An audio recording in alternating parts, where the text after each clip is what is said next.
Yeah, so I'm not gonna sugarcoat this at all. And, it's just kind of. It's one of those moments. But overall, as you guys see by the title, this is my TNA 2012 lockdown review. And I actually had pretty high expectations. Well, I'm not gonna say high expectations, but I had good expectations for this year's lockdown. Because usually lockdown's a pretty solid show. I enjoy lockdown. That's one of my favorite TNA pay-per-views, like Bound for Glory, and so on and so forth. But goodness gracious, like really. I mean, okay, this is just. If I sound like I'm ranting in this video, I apologize. It's just I gotta give my thoughts out there because it's just unbelievably stressful. All right. For example, all right, the first match of the night, you had Team Garrett versus Team Eric. Now, before I even, why do you have Lethal Lockdown start the show? Usually, Lethal Lockdown is like the second to last match type of deal. Why are you having that the first match of the night? Why is that the opener? I know TNA, you're used to having the X Division title on the line to be your first match of the night. I understand that. WWE usually sometimes does the same thing, except for it's the United States title or something like that. But why do you have Lethal Lockdown be the first match of the night? It's just mind-blowing. Why do you do that? It just does not make much sense to me. But anyway, the match happens, right? And Garrett Bischoff's the first one to come out there, and then I believe the next one for Team Eric was Gunner, and then all the other guys started popping out, and then finally all the participants were in the match, and they got the roof coming down, and it just seemed like it was just a cluster. It just seemed like, okay, you could barely see the action, many of the people in the action, and the part that you could see was basically Gunner and Bully Ray beating the living hell out of Garrett Bischoff, and his dad, Eric, holding him back. Holding his son, basically. And it was just like, and then I guess you could say the highlight of the match was Garrett grabbing a guitar, pulling a Jeff Jarrett, and whacking his dad in the head with the guitar, and pitting him 1, 2, 3. And Garrett stays in TNA, Eric leaves, and he can't use the Bischoff name now, apparently. And it was just like, it was like, I can't believe I'm saying this. That was probably the worst Lethal Lockdown match I've ever seen. And I've seen pretty good Lethal Lockdown matches. Good ones. It's sad, because this match could have been good. But I don't know what's going on. It's just mind-blowing again. Next you had, what else did you have? You had the tag title match. Magnus and Samoa Joe versus the Motor City Machine Guns. I'm a fan of Motor City Machine Guns, so I was like, alright, should be good. And I'm liking this tag team with Samoa Joe and Magnus. It just seemed like they were limited, though. You could tell the Machine Guns, for as long as they've been in the company, they've been in TNA, they're a high-flying, spot monkeys type of tag team. We all know that. I mean, come on, these guys were in the X Division. And same with Samoa Joe. And now it's just like, okay, it seemed like they were so close together they can only do limited moveset. The match was okay. I'm not gonna say it was bad. It was a decent match. It was okay. I enjoyed it. Magnus and Samoa Joe retained the belts. But it was just like, I was expecting more of this match. But again, I'm not complaining. Okay, good match. Let's go on. So then you go to the TV title match, and I'm sorry, I don't care about this whole Devon and Robbie E thing. The only time I cared about Robbie E was when he had Cookie in his corner. The only reason why I cared about that is because I found Cookie attractive. Still do I do this very day. But it's like, well, what in the blue hell? Like seriously.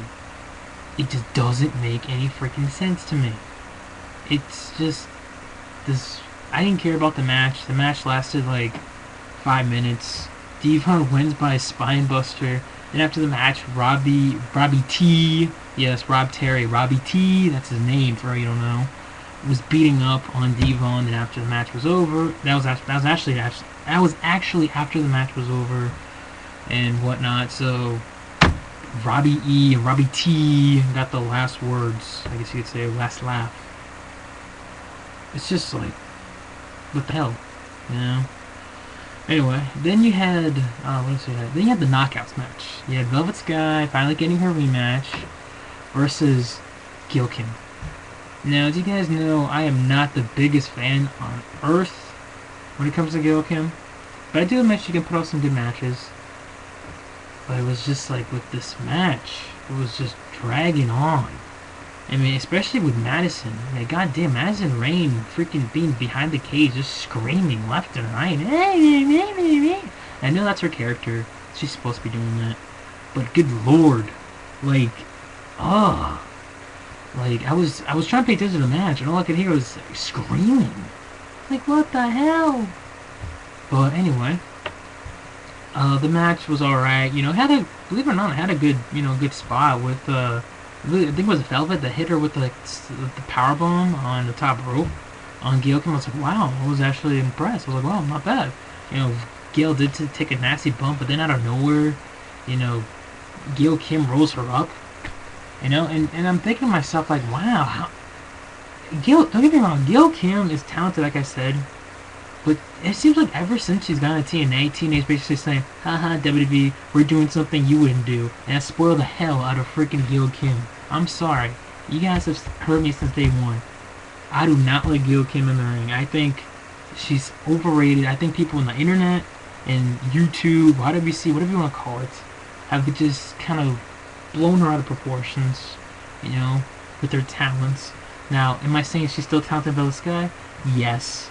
But then again, you know, to me, if I would think who's better, Gail Kim or Mickie James, I'd say Mickie James by a good margin, because at least I know when I'm watching Mickie James match, there's a good chance of it I'm not going to see a botch. When I see Gail Kim, I guarantee to see at least 2 or 3 botches. So it's like, what the hell? Anyway, I'm just going out of here. So yeah, Gail Kim retained. Then you had this Ric Flair promo, and at first I was like, why the hell are they having Ric Flair out there? But, you know, the crowd was eating it alive. They loved it. So I was like, okay, whatever, the crowd loves it. You know, Ric Flair basically saying he's pissed at Hogan. Hogan comes out. And then they're saying, Ric Flair's pissed off because thanks to Hulk Hogan, Bischoff's done in TNA. Bischoff can't use his name and whatnot. And he started making fun of the crowd. And then, you know, Hogan basically, you know, got in the ring and then just like socked him right in the face and then left. And then again, Ric Flair's pissed off, so I don't know, maybe a Ric Flair and a Hogan match, brother, at Slammiversary. I guess if you're going out, you go out in style, TNA. Go for it. So then you have Matt Morgan versus Crimson, and believe it or not, good feud between Matt Morgan and Crimson. Seriously, good build-up.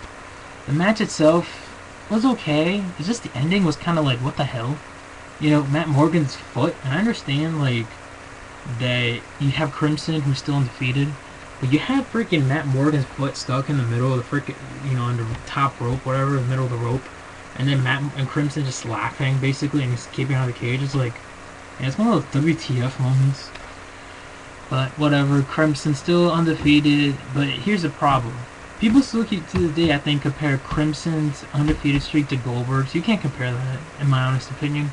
Because a lot of people cared about Goldberg's streak. How many people that care about freaking Crimson's undefeated streak? At first I was like, okay, I'm liking it. Now it's just like, who cares?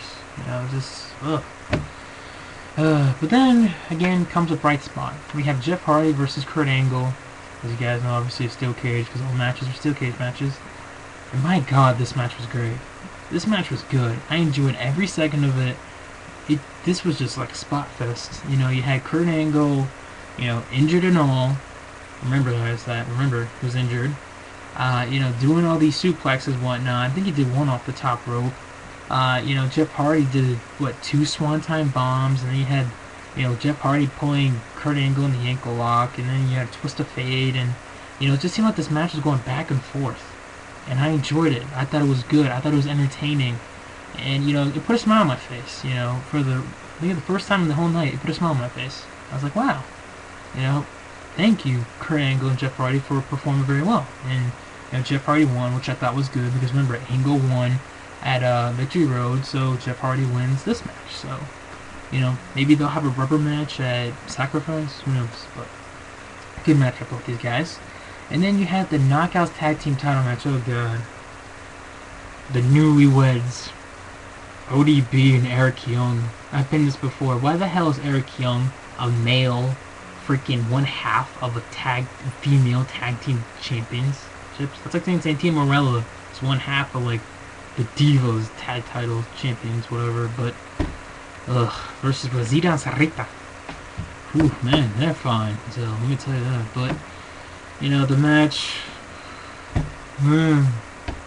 ODB pins Sarita. That's all you need to know. But oh yeah, and Eric Young was just going crazy as always. But yeah, Taz was funny though on commentary because Sarita kept on trying to like freaking flirt with him, and like Eric Young's not looking, and Taz is like, "It's okay, EY, we can take a peek." That was kind of funny.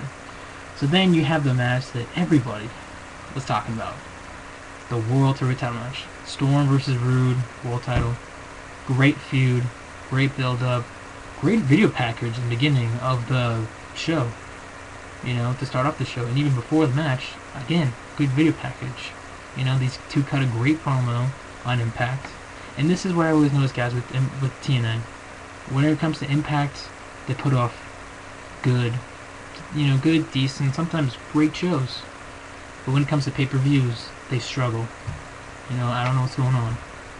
But Storm and Roode put off a great match. Some people might say Hardy Angle's match of the night. To me, this was match of the night. This was great. This was good. There were a couple times I thought that Storm was going to win. Then there was times I thought Roode was going to win. One part in particular that, Roode hits the, kick or whatever. He hits the referee by accident. Bobby Roode, he hits Storm with a beer bottle. And then, it looks like, okay, Roode's going to win. He kicks out. And then, Storm gets up. Super kicks freaking Storm again, and then Storm super kicks Roode, and then he kicks him again, but this time the door was open and Roode gets out. That's right, guys. Bobby Roode is still your world champion. And honestly, this might sound weird, but this just reminds me of like freaking Bound for Glory all over again with Roode and Angle. The wrong guy won. Don't get me wrong. Congratulations to, Bobby Roode for retaining his title. But Storm should have won. It was the right place. It was the right time. You built him up actually well. I mean, honestly, I won't be surprised from the dirt sheets that, tomorrow, James Storm won the world title at Impact. But you know what? That's great and all. But I wouldn't care. This just gives you a bad taste in your mouth. Like, TNA, what are you doing? Anyway, that's it for me. TNA. That's that bad girlfriend they keep going to.